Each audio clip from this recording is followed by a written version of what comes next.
का मेरा शब्द होगा। विशेष कर जो लोग एक दुर्भाग्यपूर्ण घटना में मारे गए, रजौरी के क्षेत्र में, इनके आप्तजनों से मिलना और इनकी दुख में सहभागी होना ये उद्देश्य था। परंतु आज मौसम के कारण वहाँ मैं पहुँच नहीं पाया। सभी के सभी सातों परिवारों के सभी सदस्यों के साथ मेरी टेलीफोन पर बातचीत हुई है और क्योंकि मौसम के कारण मैं जा नहीं सकता था, तो टेलीफोन के माध्यम से उनके दुख के अंदर सहभागी होने का मैंने प्रयास किया है। उनकी जो बातें हैं उसको ध्यान से सुनी है। एलजी श्री मनोज सिन्हा जी भी मेरे साथी थे जब मैं बात कर रहा था। उनका हौसला पूरे देश के लिए उदाहरण रूप हौसला था। सभी लोगों का कहना था, एक क्षेत्र हमारा है, हम इसको नहीं छोड़ेंगे। कुछ परिवार पाक ऑक्यूपाई कश्मीर से भी आए थे, फिर भी डटकर लड़ने का मूड इतने बड़े हादसे के बाद भी प्रदर्शित होना बहुत बड़ी बात है।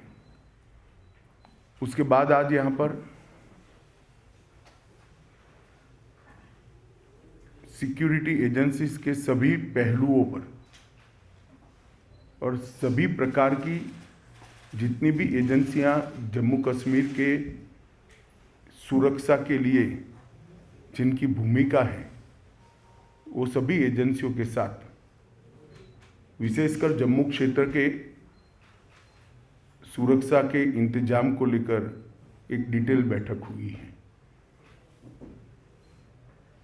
आने वाले दिनों में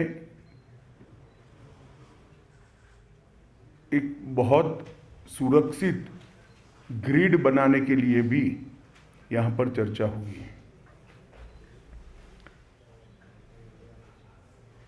मैं इतना ही कह सकता हूँ कि सुरक्षा एजेंसियाँ, चाहे जम्मू कश्मीर पुलिस हो, बीएसएफ हो, सीआरपीएफ हो, जम्मू पुलिस का एसआईए का टीम हो या सेना हो, इस सभी एजेंसियां 100% मुस्तैद है और विश्वास के साथ आने वाले दिनों में इन घटनाओं को रोकने के लिए इनका मनोबल भी बना हुआ है।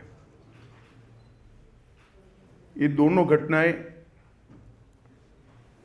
जो 2 दिन में हुई, उसकी जांच कल ही भारत सरकार ने एनआईए को सौंप दी है। एनआईए और जम्मू पुलिस दोनों मिलकर इस घटना की जांच करेंगे। जांच में एनआईए के साथ जम्मू पुलिस का पूरा इन्वॉल्वमेंट होगा और विगत 1.5 साल में जितनी भी घटनाएं हुई हैं, इस सारी घटनाओं को एक साथ रखते हुए ये टीम आतंकवादी गतिविधियों की जांच उसी दायरे में करेगी। इसके साथ साथ ओजीडब्ल्यूएस के लिए भी आतंकवादी ग्रुपों के सपोर्ट सिस्टम के लिए और उनके सूचना तंत्र के लिए भी सभी पहलुओं पर आज चर्चा हुई है। पर एक कह सकते हैं कि संपूर्ण 360 डिग्री सुरक्षा का चक्र बनाने का आज सभी एजेंसियों ने भरोसा भी दिलाया है और इस पर चर्चा भी हुई है। हमारी जितनी भी सूचना की एजेंसियां हैं, इन्होंने भी अपनी गतिविधि को और टाइटन करने का फैसला भी बनाया है, रणनीति भी करी है। मुझे विश्वास है कि आने वाले दिनों में जिन लोगों ने भी ये घटना करी है उनको जम्मू कश्मीर पुलिस बहुत कम समय के अंदर नसीहत करेगी और उनको कानून के दायरे में लाकर कोर्ट के सामने खड़ा करेगी। इसके साथ साथ जम्मू क्षेत्र की पूरी सुरक्षा को चौक चौबंद करने के लिए जो एक्शन प्लान बना है ये टाइम बाउंड है और 3 महीने के अंदर हर क्षेत्र के अंदर सुरक्षा ग्रिड को मजबूत करने का आज फैसला हुआ है।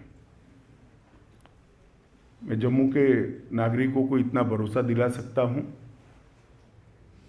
कि इनकी आतंकवादी ग्रुपों की मंशा जो भी हो, परंतु हमारी एजेंसियां मुस्तैद होकर जम्मू की सुरक्षा करेगी। धन्यवाद।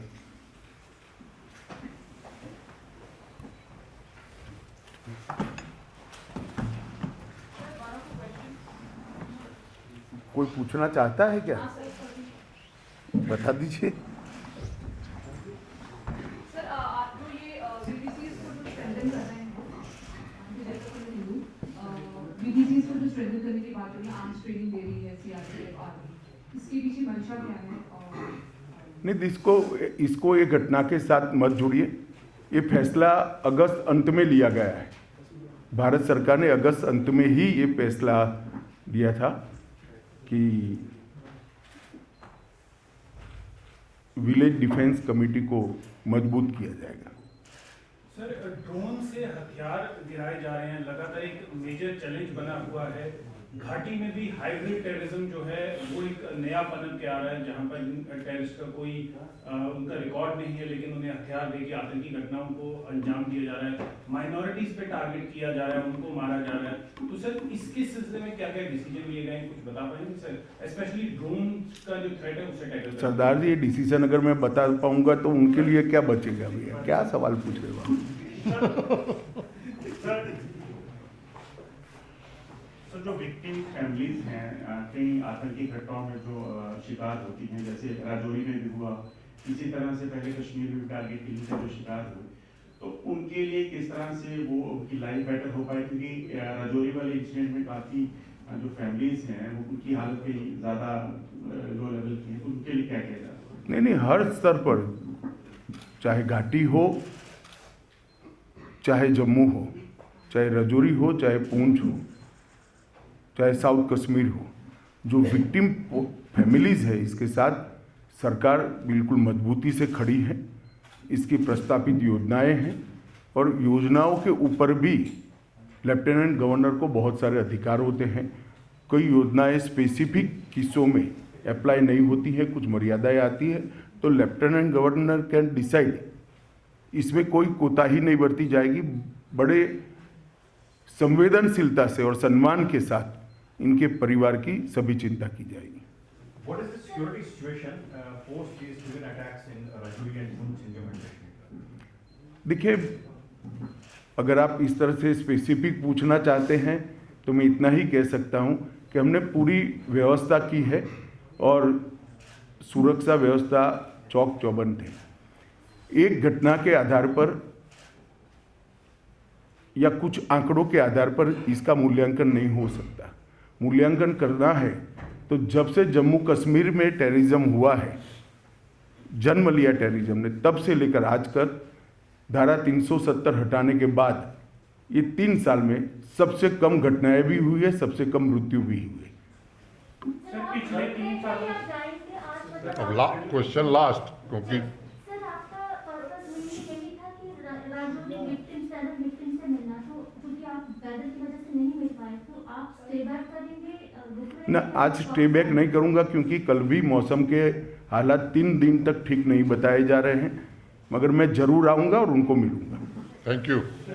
बता दीजिए आप अंतिम। सर, बात को मुंह तोड़ जवाब दे रहे हैं।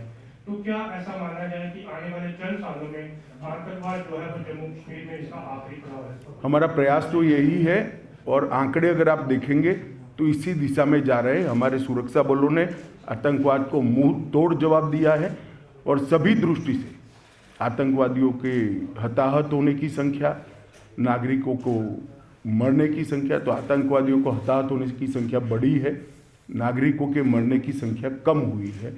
और जो माइनॉरिटी किलिंग की बात करते उसमें भी सबसे कम आंकड़ा यही 3 साल में है। धन्यवाद।